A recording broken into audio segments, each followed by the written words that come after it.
लग्नानंतर होईलच प्रेम या मालिकेचा आजचा म्हणजेच 22 मेचा भाग तुम्ही ऐकत आहात मंडळी. तर बघा, आजचा सगळा एपिसोड नंदिनीला वसवस करण्यात गेलाय, काव्याचा आणि जीवाचा. अरे देवा, प्रेक्षकांना मलाच रडू येत होतं. एवढं कसं काय बिचारीने ऐकून घेतलं ते तिचं तिलाच माहिती. आता सुरुवातीला तर कालच्या भागात बघितलं होतं तुम्ही शेवटी की नंदिनीला ही वसकते. नंदिनी आता तिथून जाते आणि तिथेच बघते बरं का अशी लपून. नंदिनी गेल्या गेल्या ही रम्या येते. खरं बघायला गेलं प्रेक्षकांनो तो ये बात हजम ही नहीं हो रही, रॅदर ये सीन ही हजम नहीं हो रहा. म्हणजे बघा, रम्या येते आणि काव्याची पाठ दाबून देते आणि म्हणते बरं वाटत नाहीये का तुला. मग रम्या म्हणते हो माझी पाठ दुखते. मग रम्या लगे हिची पाठ दाबून देते बरं का. बरं दाबतेच्या दाबते आणि अशी मागे वळून वळून नंदिनीकडे बघते. बघ मी कसं तुझ्या बहिणीला इन्फ्लुएन्स केलं. ये बात हजम हो रही है क्या प्रेक्षकांनो. नाही ना, वैत. म्हणूनच म्हटलं हे काही पटलं नाही बुवा आपल्याला. बरं आता ते सगळं झालं, नंदिनीला लगेच वाईट वाटतं. पण आता नंदिनी गेल्यानंतर काव्याला रिअलाइज होतं की आपलीच बहीण चांगली पाठ दाबून देते म्हणून. काही आपला हे जरा अति झाला आज. आणि काव्या तिच्या मनातला विचार रम्याला शेअर करते. माझी नंदिनी ताई पण अशीच पाठ दाबून देते. मग रम्या तिला अगदी सिंपती गेन करत म्हणते हो अगं मी तुझ्या ताईसारखीच आहे ना, ठीक आहे अगं. पण आता या नंदिनीला वाईट वाटणार ना प्रेक्षकांनो. अरे शेवटी सख्खी बहीण तर सख्खीच असते. तशी मला सख्खी बहीण नाहीये, पण बहिणीचं प्रेम काय असतं ते मी समजू शकते. तर बघा, नंदिनी किचनमध्ये जाऊन खूप रडते स्वयंपाकघरात जाऊन आणि विचार करते कशी वागली काव्या माझ्याशी, असं का केलं तिने. वरून तिने रम्याकडून पाठही दाबून घेतली. अशी कशी विसरली काव्या. दरवेळेला मीच तिची पाठ चेपून देते, डोकं दुखलं तर मीच दाबून देते. कशाला जायचं बरं तिने दुसऱ्याकडे, मी आहे ना. बरं झालं आता ही काव्या कमी होती म्हणून तिथे जीवा येतो बरं का. आणि आता जीवा बघतो नंदिनी रडतीये. आता त्याला पहिल्या क्षणाला तर वाईट वाटतं, पण त्याला अचानक काय झटका बसला ते बघा. तो मनाशी विचार करत असतो की कालमुळे नंदिनी खूप हर्ट झालीये, तिला सॉरी म्हणायला हवं. आता तो तिला सॉरी म्हणायला येणार तेवढ्यात तिला आरूचा फोन आलाय नंदिनीला. मग ती फोन रिसीव्ह करते. तिला माहीतच नाहीये तिच्या मागे जीवा उभा आहे. तर ती आरुशी बोलत असते, आरुशी तिच्या बहिणीशी लहान्या, की हो हो मी सर्व्हिसिंगला टाकली आहे गाडी. आता ती थोडा तिचा आवाज रडवेलाच आहे बरं का. आता या जीवाने काय केलं, फ्रीज उघडलं. त्याला भूक लागलेली असते काहीतरी खाण्यासाठी म्हणून त्याने फ्रीज ओपन केलं आणि तो काव्या आणि पाठचा कट केलेला केक त्याला फ्रीजमध्ये दिसला आणि त्याचं डोकं भनकलं. आणि कालचं सीन त्याला आठवला की पाठ माझा नवरा आहे आणि आमच्या दोघा नवरा बायकोंचा प्रश्न आमचा आम्ही पाहून घेऊ. तो सीन त्याला आठवला आणि त्याने खट्टकन ते फ्रीज जोरात वाजवलं. त्या आवाजामुळे बिचारी नंदिनी डिस्टर्ब होते, पण लगेच तिच्या बहिणीचा फोन ठेवते आणि म्हणते जीवा जीवा काय झालं, तुम्हाला काही हवंय का. जीवा वसकून म्हणतो काही नकोय मला असं म्हणून तो निघून जातो बाहेर आणि जेवणाच्या टेबलावर जाऊन बसतो. नंदिनी पटकन त्या पार्थला आणि जीवाला नाश्ता सर्व करते. पार्थला ती पोहे देते आणि जीवाला म्हणते हे घ्या जीवा, तुमच्यासाठी ना छान बदाम स्मूदी केलीये मी, तुम्हाला काहीतरी वेगळा हवा होता ना नाश्ता. आता त्याने ते एक घोट पिले आणि अक्षरशः थुंकलाय तो तिथे आणि म्हणतो छी हे काय केलेस तू नंदिनी. नंदिनी घाबरून म्हणते काय झालं जीवा, तुम्हाला आवडली नाही का स्मूदी.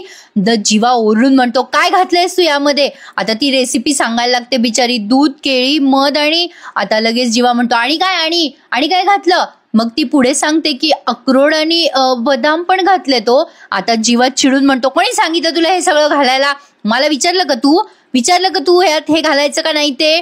आता नंदिनी म्हणते सॉरी जीवा, मी जस्ट फॉर अ चेंज वेगळा प्रयोग करून बघितला हो.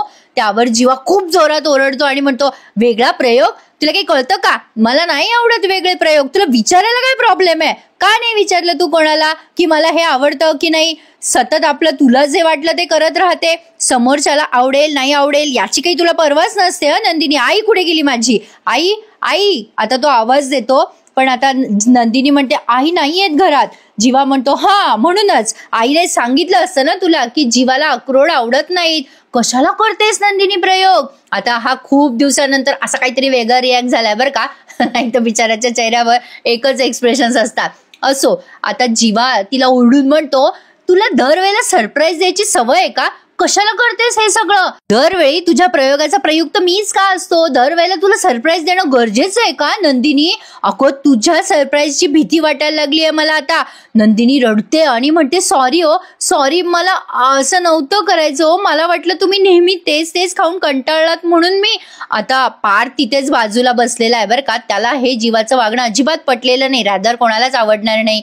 तर आता ही नंदिनी असं बोलल्यानंतर जीवा म्हणतो काही गरज नाहीये, नेहमी नेहमी तीच टेस्ट आहे ना माझ्या नशिबात, आता मग जे आहे ते मला आवडीने गोड मानून घ्यावंच लागणार आहे ना, जे माझ्या नशिबात आहे ते मला आता मान्य करावंच लागणार आहे ना, आवडलं ना तरी एक्सेप्ट करावंच लागणार आहे मला. नको ग बाई, नको नव्याने प्रयोग करू प्लीज, मला मनस्ताप होतोय आता याचा, कळतंय का तुला मी काय बोलतोय. आता पार्थ चिडतो आणि म्हणतो हे काय चाललंय जीवा, काय पद्धत आहे बोलायची, असं बोलतात का बायकोशी.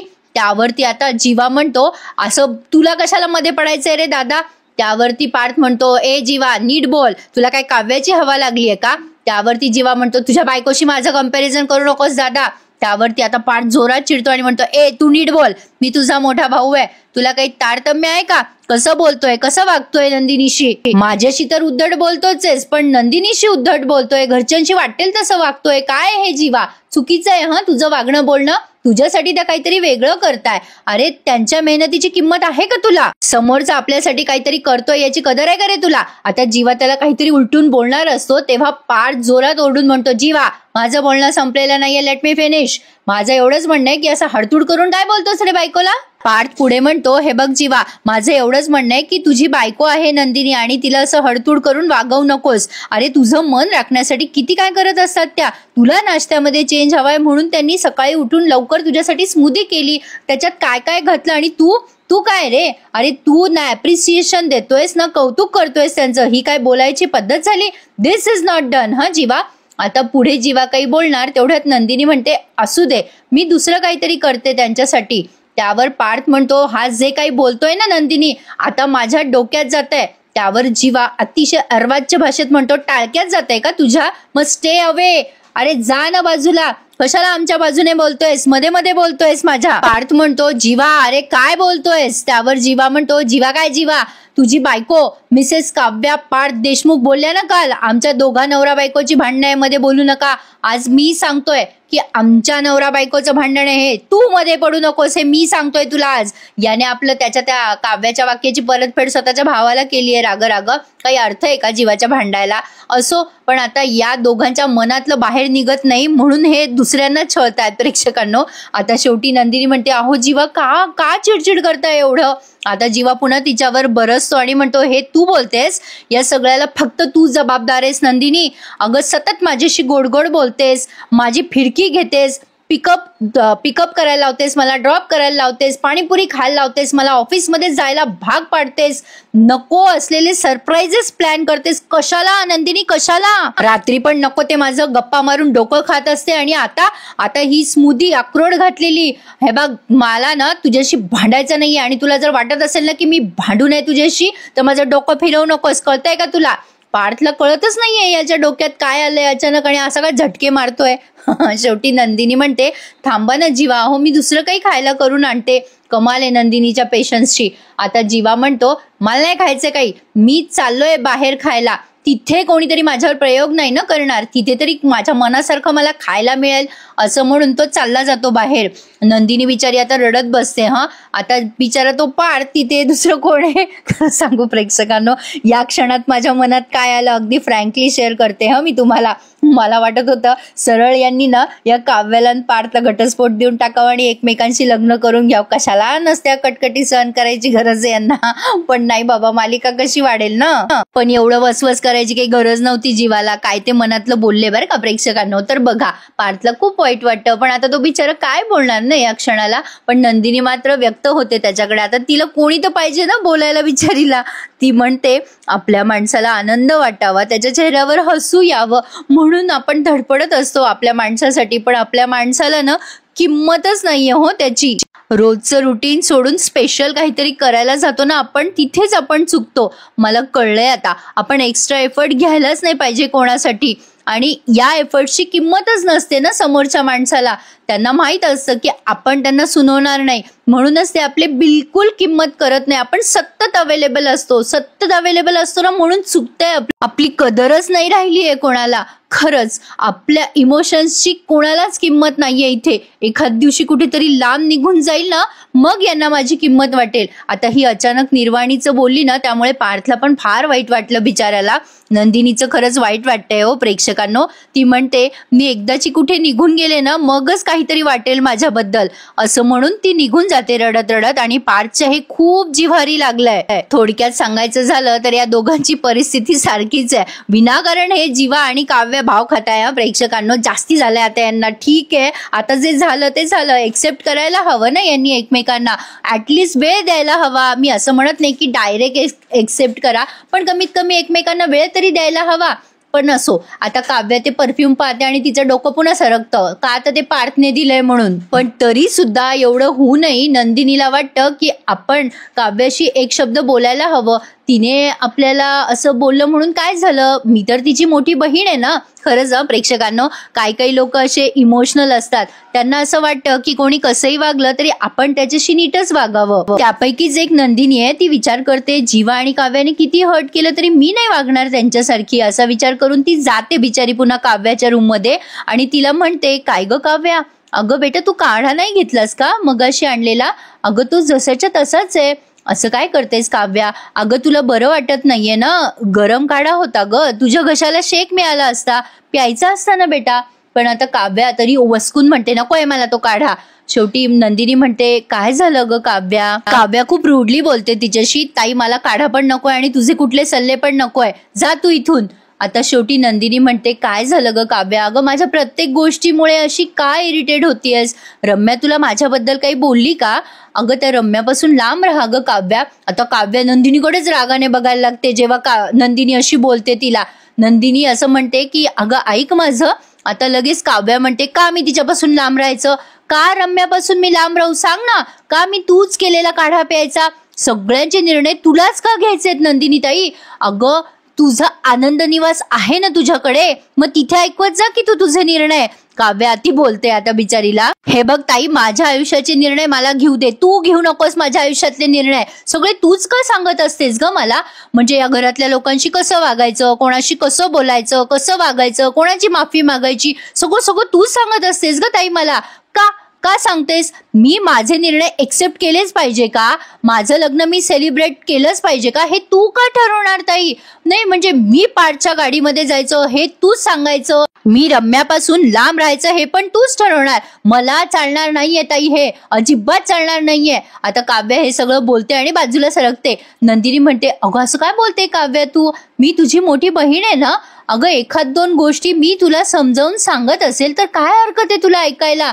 पण काव्या उलटून बोलते. नंदिनी अतिशय प्रेमाने बोलते बर का, की काव्या बेटा एवढा काय प्रॉब्लेम आहे तुला? त्यावर काव्या तिला अतिशय उद्धटपणे बोलत म्हणते, माझा प्रॉब्लेम तूच आहे, माझी मोठी बहीण नंदिनी ताई, हाच माझा मोठा प्रॉब्लेम झालाय. कसं आहे ना ताई, मान्य आहे मला की तुझ्या लग्नातनं तुला पळवून वगैरे नेलं, यात तुझी चूक नाहीये, हे मला मान्य आहे, मी हे कबूल करते. पण तू तिथे हजर नव्हतीस म्हणून मला या लग्नाला उभं राहावं लागलं आणि माझं आयुष्य बर्बाद झालं. नाही, माझ्या स्वप्नांचा सगळा चुरा झालाय, माझा आनंद सगळा निघून गेलाय तो फक्त तुझ्यामुळे. आणि हे पुरेसं नव्हतं म्हणून आता माझी नंदिनी ताई माझ्या डोक्यावर बसायला लागली आहे. मला काय पाहिजे, मला काय करायचंय, काय नाही हे सगळं नंदिनी ताई ठरवते. मला ना आता काही बोलायचंच नाहीये. तू ना ताई, तू सगळ्यात मोठा प्रॉब्लेम आहेस. तू निघून जा ताई, तू निघून गेली ना की सगळे प्रॉब्लेम निघून जातील. तू जा निघून आमच्यापासून लांब. आता असं बोलते ती आणि बाजूला सरकते पुन्हा. पण आता ते नंदिनीला खूप हर्ट करतं ना. आता हे सगळं ते कशासाठी दाखवत आहे माहिती का प्रेक्षकांनो, की त्या दीपकने नंदिनीला मारायचा प्लॅन केलाय आणि ह्या सगळ्यांना रिअलाइज व्हावं नंदिनीची घरामध्ये काय किंमत आहे, म्हणून हा सगळा सीन चालू आहे. आता नंदिनीला खूप हर्ट होतं. ती म्हणते, हो का ग काव्या, खरंच मी तुझा एवढा मोठा प्रॉब्लेम आहे? आता काव्या नुसती मानेने हो करते आणि मग नंदिनी ताई म्हणते काव्याला, तुझी नंदिनी ताई तुला प्रॉब्लेम वाटते काव्या, बघ माझ्याकडे. अगं रात्रभर माझ्या खांद्यावर डोकं ठेवून तू सगळे प्रॉब्लेम माझ्याशी शेअर करायचीस ग, भरभरून बोलायचीस. माझ्याशी प्रॉब्लेम शेअर केले तर ते प्रॉब्लेम अर्धे सुटतात असं तुला वाटायचं ग काव्या. आणि आता तुझ्यासाठीच मी प्रॉब्लेम झाले? काव्या तिला असं मानेने डोलावून अजून हो म्हणते आणि नंदिनी म्हणते हो का, ठीक आहे, हरकत नाहीये, मी तर सगळ्यांसाठीच अडचण होऊन बसले ना, जीवाचा प्रॉब्लेम सुद्धा मीच आहे आणि तुझा देखील प्रॉब्लेम, सगळ्या घराचा प्रॉब्लेम मीच आहे ना, ठीक आहे, मी आता या घरातून निघूनच जाते असं म्हणून आता ती खूप दुःखी होऊन तिथून निघून जाते. आणि काव्याला एक क्षण लक्षात येतं की आपलं काही चुकलं तर नाही ना बोलायचं, पण तरी सुद्धा ती दुर्लक्ष करते नंदिनीकडे. पण असो, आता ही नंदिनी बिचारी जाते त्या आनंद निवासमध्ये, पण तिचं कामामध्ये लक्षच नसतं. आणि खरंच ना प्रेक्षकांनो, बिचाऱ्या नंदिनीलाच आज टार्गेट केलंय. जे आज मालिकेत झालं ना तेच मी तुम्हाला सांगते बरं का. आता नंदिनी त्या आनंद निवासमध्ये जाते, काही फाईल्स वगैरे घेते समोर काम करण्यासाठी, पण तिचं लक्ष कामामध्ये रमतच नाहीये. तिला आता जीवाची चिडचिड आठवते आणि जीवा केवढा चिडला ते सगळं पुन्हा व्हिज्युअलाइज आपल्याला केलंय. आणि अशा प्रकारे अर्धे एपिसोड यातच जातात. सांगून सांगणार तरी काय. असो, पण आता पार्थने समजवलेलं पण तिला लक्षात येतं की आपण आपले होप सोडायचे नाहीत, पॉझिटिव्ह राहायचं. आणि ते काय त्यानं दिवाळीचं उदाहरण दिलेलं असतं ना नंदिनीला, की ते कंदील वगैरे करायचे आणि त्यांना घटस्फोट घेऊ द्यायचा नाही वगैरे वगैरे, ते सगळं आठवलंय नंदिनीला. आता जीवा आला इकडे त्याच्या खोलीमध्ये आणि तो आल्यावर विचार करतो की खरंच आपण काही जास्ती बोललो का नंदिनीला. पण तेवढ्यात त्याला निघताना तिथे एक ग्लास दिसला आणि त्या ग्लासवर एक छान चिठ्ठी लिहिलेली होती गोल पेपरवर. बदाम आणि अक्रोड न घातलेली स्मूदी मी केली आहे असं त्यावर लिहिलेलं असतं. आणि त्या ग्लासमध्ये तिने पुन्हा एकदा ती स्मूदी केली आहे. किती काळजी घेते नंदिनी जीवाची की तो उपाशी जाऊ नये. आता ते त्याने वाचलंय बरं का सगळं. आणि तो ती स्मूदी पिणार, तेवढ्यात त्याला आरशावर सॉरी असं लिहिलेलं दिसतं. नंदिनी खूप एफर्ट घेते तिचं नातं पुढे टिकवण्यासाठी, पण तिला बिचारीला काय माहिती जे नातं ती टिकवायला जाते ते नातं तिचं नाहीच आहे, ते ऑलरेडी कोणाचं दुसऱ्याचंच आहे. बिचारी नंदिनी. खरंच ना प्रेक्षकांनो, ऍक्च्युली काय होतंय माहिती का, की मराठी सिरियलमध्ये ही स्टोरी थोडी पचण्यासारखी नाहीये, पण या सगळ्या कलाकारांनी त्यांच्या या अभिनयामुळे या मालिकेला एका वेगळ्याच उंचीवर नेऊन पोहोचवलंय, हे तितकंच खरं आहे. तर आता जीवाला हा सकाळचा प्रसंग आठवतो, पण तरी त्याने ती स्मूदी पिली आहे आणि नंदिनीचं ते सॉरी पण पाहिलंय. आणि आता राहिला प्रश्न त्या कपल वॉचचा. आता ते कपल वॉच नंदिनीने असं वाजवलंय बहुतेक त्यातलं बटन आणि तिकडे जीवाच्या घड्याळीमध्ये आवाज गेला, पण आता त्या आवाजाकडे दुर्लक्ष करून अचानक त्याला फोन येतोय म्हणून त्याने तो फोन रिसीव्ह केलाय. आता त्याला ऑफिसमध्ये लवकर बोलवलंय जीवाला, म्हणून आता तो ऑफिसमध्ये लवकर जातो आणि नंदिनीकडे पुन्हा त्याचं दुर्लक्ष होतं असं त्यांनी दाखवलंय. पण असो, आता नंदिनी येते आनंद निवासमध्ये आणि तिथे एक ताई आहेत तिच्या सोबत काम करतात. आता त्या म्हणतात काय झालं नंदिनी ताई, तुमच्या चेहऱ्यावरचं हसू कुठे गेलंय. नंदिनी म्हणते हे काय आलं की हसू. त्या म्हणतात नाही, हे तुमचं ओरिजिनल हसू नाहीये, ते हरवलंय. बरं हरकत नाहीये, आता तुमच्या चेहऱ्यावर खरं हसू येईल ताई. आता त्या सांगतायत नंदिनीला की आपण ज्या मुलांना स्कॉलरशिपसाठी निवडलंय ना, ती सगळी मुलं तुम्हाला भेटायला येतात. नंदिनी म्हणते काय सांगताय. त्यावर त्या ताई म्हणतात हो, मुलं आता येतीलच, आपण त्या सगळ्यांना नाश्ता देऊयात आणि इथून बालनाट्याला नेऊयात, त्यांना सगळ्यांना मजा येईल तुमच्या सोबत. मग नंदिनी म्हणते मी भेटते त्या सगळ्यांना, पण फक्त नाटकाला नाही येता येणार मला, तुम्ही घेऊन जा ना सगळ्यांना. मग त्या ताई म्हणतात नंदिनी तुझ्याशिवाय मजा नाही येणार. मग नंदिनी म्हणते येईल हो ताई मजा, एक गोष्ट कळलीये हो मला, आपल्या वाचून कोणाचं काही अडत नाही. त्या म्हणतात काय म्हणालात. त्यावर नंदिनी म्हणते नाही काही नाही, तुम्ही जा घेऊन सगळ्यांना, मी पुन्हा केव्हा तरी येईल. आता तिथे तो दीपक आलाय प्रेक्षकांनो, आणि तो दीपक नंदिनीला बघतो आणि मनातल्या मनात प्लॅन करतो की नंदिनी आता तुला तुझ्याच आनंद निवासमध्ये कायमचं संपवतो. माझ्या प्रेमाची गोष्ट इथे सुरू झाली होती ना, आता या नंदिनीच्या आयुष्याचा शेवट इथेच करतो मी. आता फक्त रात्र व्हायची वाट बघायची आहे मला. आता नंदिनी काय रात्रभर तिथे थांबणार आहे का. पण असो, आता काहीतरी यांना मोठा ट्विस्ट आणायचा आहे मालिकेमध्ये, म्हणून हा सीन. आता बघा एपिसोड तर आज संपला इथे आणि पुढच्या भागामध्ये ही नंदिनी जीवाला फोन करते, पण तत्पूर्वी हा पार्थच त्याला ओरडतो काय रे जीवा कशा पद्धतीने वागतोय, इतकं हर्ट केलंस नंदिनीला की नंदिनीने विचारलं ना तुला की घटस्फोट हवाय का म्हणून तुम्हाला. आता हे सगळं जेव्हा पार्थ बोलतो जीवाशी, त्यामुळे जीवाला येतो राग की नंदिनीने पार्थ जवळ हे का शेअर केलं. म्हणून आता नेमकं नंदिनीचा फोन आल्यावर तो नंदिनीला खूप बोलतो अजून आणि म्हणतो तुझा काय जीव चालला का माझ्याशी बोलाय वाचून. आता नंदिनीने बिचारीने सॉरी म्हणून फोन केला होता, पण जीवा तिला पुन्हा पुन्हा बोलतो आणि तेही अत्यंत रूडली बोलतो. तो कशाला फोन करतेस का नंदिनी, सारखा सारखा जीव चालला का तुझा माझ्याशी बोलाय वाचून. आता नंदिनी पटकन फोन कट करते पण रडते. आणि इकडे दीपकने ऑलरेडी त्या नंदिनीला मारण्याचा प्लॅन केलेला असतो आणि तो तिला फाशी वगैरे देतो प्रेक्षकांनो. आणि जेव्हा तिला वाचवायला येतो ना तर तेव्हा ते फाशीचा दोर जरा जास्ती ताणला जाणार आहे असं काहीतरी मोठा ट्विस्ट त्यांनी आणलाय, पण बघायला मजा येणार आहे. तर आता जीवा आणि काव्याची दर्दे दिलची ही लव्ह स्टोरी कुठे थांबते आणि नंदिनी, जीवा, पार्थ, काव्या यांची लव्ह स्टोरी कधी सुरू होते याची प्रेक्षक वाट बघतात. तर बघूयात, लग्नानंतर होईलच प्रेम. उद्याच्या भागात काय होईल हे बघणं एक्साइटिंग आहे. तर प्रेक्षकांनो चॅनलला सबस्क्राईब करा प्लीज. अजून खूप प्रेक्षक आहेत जे चॅनलला सबस्क्राईब करत नाहीयेत. प्लीज चॅनलला सबस्क्राईब करा आणि आपले सगळे येणारे रिव्ह्यूज एन्जॉय करा. आता हिरोईन की जान खतरे में है आणि हिरो तिला आता कसं वाचवतोय ना ते बघणं इंटरेस्टिंग ठरणार आहे. तर प्रेक्षकांनो बघत राहा लग्नानंतर होईलच प्रेम. उद्या भेटूया. Take care. धन्यवाद.